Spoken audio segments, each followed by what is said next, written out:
My life was pretty straightforward until Jake came along. I was a fitness trainer at a local gym, spending my days helping folks shape up, which kept me busy enough not to dwell on the lack of drama in my personal life. That all changed the day Jake walked into my gym. "Hey, I'm looking to switch up my routine. Got any killer moves to start with?" he asked, his tone light but his gaze intense. I gave him a once-over. He wasn't the usual newbie, unsure of which machine to try first. No, he looked like he knew his way around a gym, but was here for something more. "Sure," I replied, leading him to a set of weights. "Let's see what you've got." That first session turned into a week, then a month, and our casual chats grew longer and more personal. Jake owned a small family restaurant, famous for its authentic Italian dishes. "It's all about the sauce," he'd say, "and nobody makes it like my mom." He talked about his mother with a mix of admiration and frustration, a combo that hinted at deep family ties. One afternoon, as we wrapped up a particularly intense workout, he caught me off guard. "Listen, Emily, I've been thinking. How about dinner at my place? You can meet my mom and try that sauce I keep bragging about." I hesitated, more out of surprise than disinterest. "Yeah, why not? I'm curious if it's as good as you claim." Dinner was cozy, the food incredible, and the company surprisingly comfortable. His mother, Anna, was all warm smiles and hearty laughs, though her eyes seemed to size me up with every glance. His younger sister, Sophia, dropped by too, her presence more prickly, her words sharp and quick. "So, Emily, Jake tells us you're quite the fitness guru," Sophia said, a smirk playing on her lips as she eyed the muscles I worked hard to build. "Ever deal with hopeless cases, or do you just make the fit fitter?" I chuckled, taking her jab in stride. "I believe everyone has potential. It's all about finding the right motivation." Jake was a constant during those early days, always showing up at the gym at the same time, always finding a reason to talk a little longer. "You know, I never believed in fate or any of that stuff," he confessed one evening as we closed up the gym together. "But meeting you? Maybe I was wrong." His words were a mix of rough charm and clumsy sincerity. It was refreshing, and despite the nagging voice in my head warning me to take it slow, I found myself falling for him. Hard and fast, like a rookie taking on too much weight without a spotter. One chilly evening, as we walked to our cars, he stopped and faced me, his expression serious. "Emily, I'm not good at this fancy talking, and I don't have a smooth line to throw your way. But I like you, a lot. What do you say we make this official?" It was abrupt and straightforward. No games, no dancing around the subject. That was Jake, direct and all in. I smiled, my heart hammering in my chest.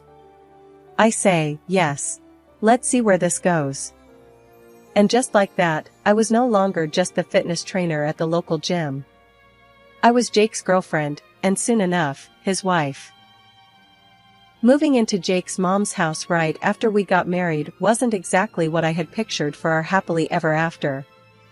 Jake told me it was important to him because of his family ties, but living with his mom, Anna, and his sister, Sophia, was tough from the start. They didn't hide their displeasure about me joining the family, and things got tenser day by day. The house was always bustling, and somehow I ended up with more than my fair share of chores. After long hours at the gym, I'd come home to an endless list of tasks. The old washing machine was a nightmare. It broke down so often that I half joked it had something personal against me. But nobody else seemed to notice or care, especially not Anna or Sophia. I remember one evening after dinner, I was trying to fix that blasted machine again, and I could hear them in the kitchen. "She doesn't even know what she's doing," Sophia laughed, not bothering to lower her voice. "Watch, she'll flood the basement next." Their laughter echoed down the hallway, stinging more than I wanted to admit. I bit my tongue, focusing on the task at hand. It wasn't just the washing machine, it was everything. From cooking to cleaning, my efforts were just another source of entertainment for them. Cooking was the worst. Italian cuisine was sacred in this house, and my attempts were apparently blasphemous. I tried to follow Anna's recipes to the letter, but nothing seemed to work. One night, as I struggled with a supposedly simple pasta dish, Sophia hovered in the doorway. "Is that supposed to look like that?" she asked, a smirk playing on her lips. "It's nothing like Mom's." I gritted my teeth, stirring the sauce that just wouldn't thicken.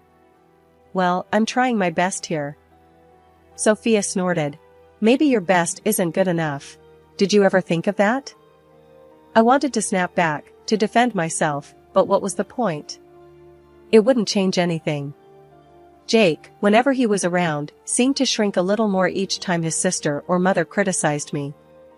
He never stood up for me, his silence was as loud as their laughs. "Hey, Emily, just leave it," Jake would say quietly later, trying to avoid any confrontation. "It's not worth it." Dinner times were an ordeal. I'd set the dishes on the table, hoping for a peaceful meal, but it was like sitting down in a lion's den. "You know, in Italy, they'd probably ban you from the kitchen for this," Anna would joke as she tasted my food, the others chuckling along. "Yeah, maybe stick to what you know, gym stuff," Sophia would add, passing the salt like it was a peace offering I didn't deserve. I would nod, smile, and swallow the hurt, my frustration simmering like the sauce that never turned out right. Living with Jake's family made every day feel like a battle I wasn't prepared for. As my pregnancy progressed, the house chores, which already felt like they were all on me, became even more demanding. Instead of getting any help or understanding from Anna and Sophia, I felt their hostility grow stronger. One afternoon, I was trying to vacuum the living room, moving slower than usual, because of my growing belly. Anna walked in, watched me for a moment, and then let out a sigh that seemed to carry all her disapproval. "Emily, you missed a spot over there. And look at how slow you're moving. This house is going to fall apart at this rate," she said, pointing at a corner I hadn't gotten to yet. I straightened up, feeling the strain in my back. "I'm doing the best I can, Anna. It's a bit harder with the baby." She just sked and shook her head. "In my time, we didn't let a little thing like pregnancy slow us down. You need to toughen up." The lack of sympathy stung, and I bit my tongue to keep from snapping back. Sophia was no better. Later that day, as I was folding laundry, she came into the room and started flipping through the clothes I had just stacked neatly. "You do know these aren't folded right, don't you? They should be able to stand up on their own, like how Mom taught us. Here, let me show you." Again. She tossed the shirt she was holding back onto the pile, messing up what I had done. As she refolded the same shirt with sharp, practiced movements, I felt my frustration rise. "Sophia, I appreciate the lesson, but I've folded clothes before. I'm not an idiot." She just raised her eyebrows, a cold smile playing on her lips. Could have fooled me. But hey, if you're okay with being mediocre, who am I to argue? Her words felt like a slap, and for a moment, I just stood there, watching her make my efforts seem pointless. It was the same with cooking. Every meal I attempted was met with criticism or outright laughter, especially if I tried to make anything Italian. One evening, I decided to try again, making a simple pasta dish I thought I had mastered. I was stirring the pot when Sophia walked into the kitchen. "What's that supposed to be?" she asked, peering into the pot with a skeptical look. "It's spaghetti carbonara. I thought it might be nice for dinner," I said, hoping for a change in her usual harsh tone. She took a fork, twirled some pasta onto it, and tasted it with an exaggerated expression of disgust. "Nice? This is what you call nice? I wouldn't feed this to the dog. It's all wrong." I slammed the pot's lid down a little harder than necessary. "Well, it's what's for dinner, so if you don't like it, you're welcome to make something else." The tension in the house grew every day, and Jake's absence didn't help. He was always at the restaurant, always busy, and when he was home, he avoided any conflict. Whenever I tried to talk to him about how his sister and mother were treating me, he'd just sigh and say something like, "I know it's tough, Emily, but try to hang in there. They'll warm up to you eventually. Just give it time." After giving birth to my son, I hoped things might get better, but the reality was just the opposite. I had gained a good amount of weight during pregnancy, which became the new source of their mockery. "Look at how much she's eating," Anna would laugh as I tried to nourish myself for breastfeeding. "Are you feeding a child or a small army?" One day, while I was nursing my son in the living room, I heard Sophia mimic a cow's moo from the kitchen. The sound sliced through me, and tears pricked my eyes. It was clear they saw me as nothing more than a cow, a utility for my son. I reached my breaking point after the mocking, and the cold treatment at home became too much. I needed something for myself, a space where I wasn't just the criticized daughter-in-law or the underappreciated wife. That's when I decided to start my own YouTube channel and Instagram page. One morning, while Jake was at the restaurant and Sophia was out shopping, I set up my old camera in the corner of our cramped guest room, my new makeshift gym. "I'm doing this," I muttered to myself, adjusting the angle. "For me, not for them." I started recording simple workout videos, ones that could be done at home, especially appealing to moms like me who couldn't always hit the gym. It felt awkward at first, talking to a camera, pretending I was speaking to an audience who cared about what I had to say. But soon, it became my refuge. The first few videos were clumsy, my commentary stilted. "Hey everyone, it's Emily here, bringing you a quick 10-minute workout perfect for busy moms. Let's get started." My follower count started to grow, and with it, my confidence. I invested in a better camera, learned a bit about lighting and editing from online tutorials. My little project was turning into something real, something entirely mine. One afternoon, I was recording a new video, a low-impact cardio sequence, when Sophia barged into the room. "What the hell are you doing?" she snapped, her eyes darting from the camera to me. "You turning our home into your personal TV show now?" I paused the recording, my heart pounding not from the exercise, but from the confrontation. "Yes, I am actually. It's something important to me. I need something of my own, Sophia." She scoffed, looking around with disdain. "You think you're some kind of star?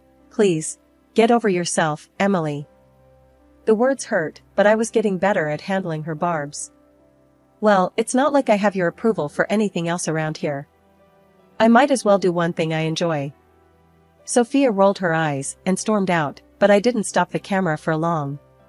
I resumed my session, my voice stronger than before. As my digital presence grew, so did the opportunities. Brands started reaching out to me, offering to send free products for me to use in my videos. Then came the offers for sponsored posts. The first time a brand offered me money to feature their product, I was in disbelief. "I can't believe they're paying me for this," I said to Jake over dinner one night, trying to share my excitement. "That's great, Emily," he said, though his tone was distracted, his mind on his restaurant troubles. "Just keep it quiet, okay? Mom and Sophia don't need to know about this." As I turned back to the dishes, a notification pinged on my phone. Another comment, another follower, another step away from the disdain and towards something beautifully ordinary, but all mine. "You're doing amazing, Emily. Thanks for sharing your journey," the comment read. My channel wasn't just a hobby anymore, it was a budding business, pulling in more cash than Jake's struggling restaurant. Soon, I was handing him $2,000 a month to cover the house bills, making it look like his contribution. Despite my success, Anna and Sophia still treated me like a freeloader. "She does nothing around here, just prances about making her silly videos," Anna would snipe when she thought I was out of earshot. Sophia was no better, echoing her mother's sentiments and adding her own barbs about how I should be doing more housework like a real woman. Then Jake's restaurant hit a rough patch. He came to me, looking more worn than I'd seen him in months. The restaurant needs a cash injection badly. Can you help out?" His eyes were pleading. I didn't hesitate, transferring $10,000 for what he called urgent developments. He was thankful, genuinely so, but it wasn't long before he was asking for more. "Just another $5,000 for the bills this month," he said softly, almost ashamed. I agreed, because I could afford it, and because he was still the father of my son, who he absolutely adored. but deep down, I felt the imbalance growing, not just in our finances, but in our relationship too. Life at Jake's family home was always strained, but it turned unbearable when Sophia got married and brought her husband, Mark, to live with us. The house was packed, and any semblance of privacy or peace I had carved out for myself and my son vanished overnight. Anna, never one to mince words, started calling me lazy and a parasite right to my face. "You do nothing around here," she'd snap as I tried to manage my online work while keeping an eye on my son. "Just taking up space." It didn't help that Sophia was now expecting her first child, and Anna made it clear they needed more room, implying that my son and I were in the way. "Soon, there'll be another baby in the house, and we can't have freeloaders taking up space," Anna declared one evening, her eyes darting pointedly in my direction. The atmosphere grew colder, and then, as if things couldn't get any worse, Jake announced he had to leave town for a few weeks to handle some urgent matters with his restaurant in another city. He packed up and left, kissing me and our son goodbye, oblivious to the storm he was leaving behind. I tried to keep things normal, taking my son to school and continuing with my videos in the park. But the day everything truly fell apart was like any other until it wasn't.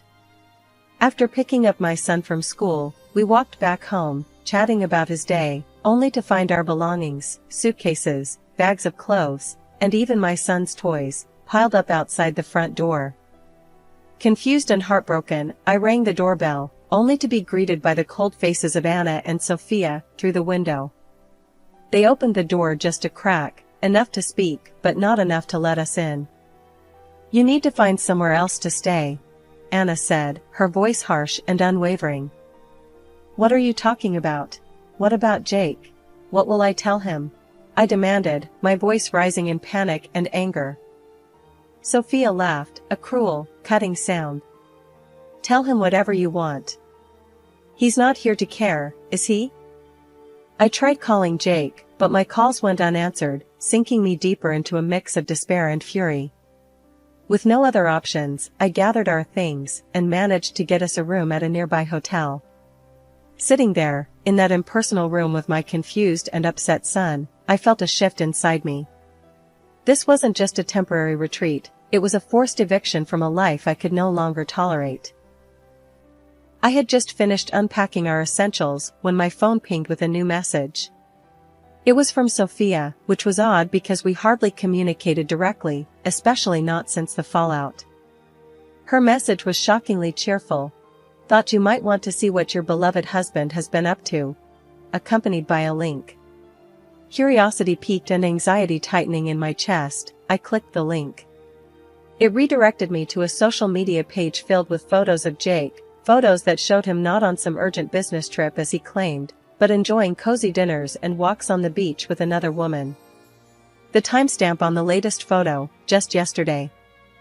I sat there, numb, the phone slipping slightly from my hand as the realization hit me. He wasn't just away on business, he was living a whole other life without us. Anger, sharp and bitter, bubbled up, but before I could drown in it, my son tugged at my sleeve. "Mommy, are you okay?"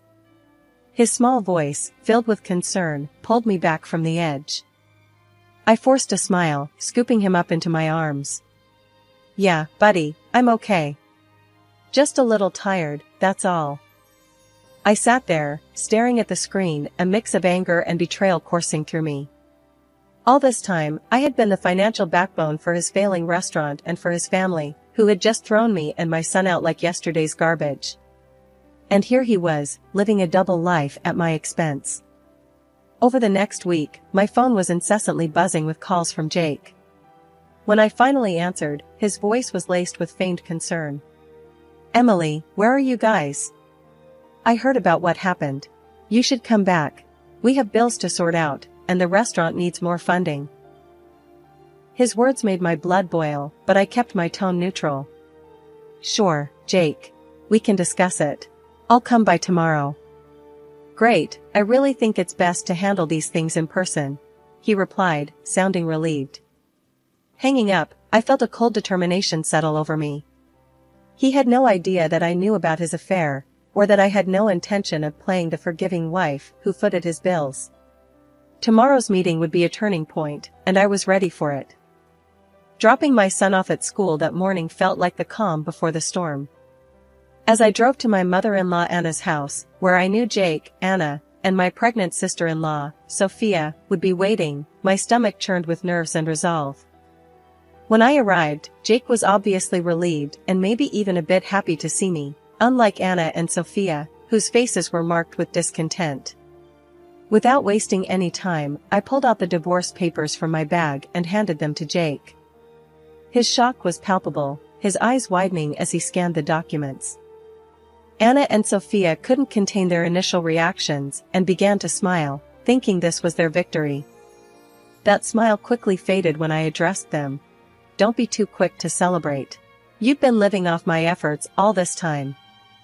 Jake's face fell as he admitted to them. "The restaurant isn't doing well. It hasn't been for a long time." The revelation sparked immediate outrage from Anna and Sophia. They turned on him, their earlier glee replaced with anger as they scolded him for keeping them in the dark and for losing what they considered their financial safety net, me. Sophia, ever the brazen one, sneered at me. "Well, since Jake makes less than you, he'll just have to file for alimony. How's that for justice?" Jake perked up at this, nodding eagerly, as if it were some sort of twisted victory. I almost laughed at the absurdity. "That's where you're wrong, Sophia. And Jake," I continued, turning to face him squarely, "you won't see a cent for alimony. I know about the affair." The color drained from his face. "How did you?" "Your sister sent me everything. Pictures, dates, places," I said, pointing to Sophia, whose face turned a shade paler. "Thanks to her, I have all the evidence I need." What followed was a furious back and forth among them, a mess of accusations and denials. I let them drown in their quarrel for a moment before speaking up again. "I'm also taking back everything I paid for. Every appliance, every piece of furniture." Their arguing ceased as the reality of the situation hit them. I had already arranged for movers, and as they began hauling away the refrigerator, the washing machine, the flat-screen TV, and even the fancy blender I had bought last Christmas, Anna and Sophia watched, their faces streaked with tears and disbelief. "You can't do this. We need those things," Anna cried out, her voice breaking. "I did do this, and I need them too," I replied, my voice steady but not unkind. The movers continued their work, clearing out nearly half of what filled their home. As I watched them take away the last of the items, a weight lifted off my shoulders. I was no longer tied to this house, these people, or their deceit. I turned back to see Jake, who now looked small and defeated, his dreams of easy money evaporating. "Take care of your sister and your mother, Jake. That's your job now," I said, not unkindly, before turning to leave. As I walked away, I knew that this was more than just a physical departure. It was my final step out of their manipulative grasp, a move towards reclaiming my life and securing a better future for my son and myself. After everything, the divorce was more of a relief than a burden. I filed for compensation due to Jake's infidelity and secured alimony for our son. My lawyer handled everything, making the process as smooth as possible under the circumstances. Life changed dramatically for Jake's family too. His restaurant, unable to stay afloat without my financial support, finally went bankrupt. The family house was sold off to cover debts, a stark testament to their unsustainable lifestyle. Meanwhile, Anna and Sophia, left scrambling, tried reaching out to me, their messages a mix of apologies and pleas for help. But after everything, I couldn't let myself be pulled back into their chaos. I blocked their numbers without a second thought. Sophia's husband left her, and now the whole lot of them, Jake, his mom, his sister, and her child, live crammed into a small rented apartment. It's a tough situation, but one they brought upon themselves. In contrast, life for me and Alex is looking up. We've settled into a nice rhythm in our own rented apartment, a cozy place that feels more like home every day. My YouTube channel and Instagram page have really taken off, resonating with women, especially new moms who were trying to find their way back to fitness. Seeing the positive impact of my work has inspired a new idea, launching online fitness courses specifically tailored for postpartum women. I'm excited about the possibilities and the chance to help others who have been in my shoes. There was so much to do, but for the first time in a long while, the future seemed bright and brimming with potential. Here in our little sanctuary, with my son's laughter echoing off the walls, I felt a profound sense of peace. We had made it through the storm, and now, it was our time to shine.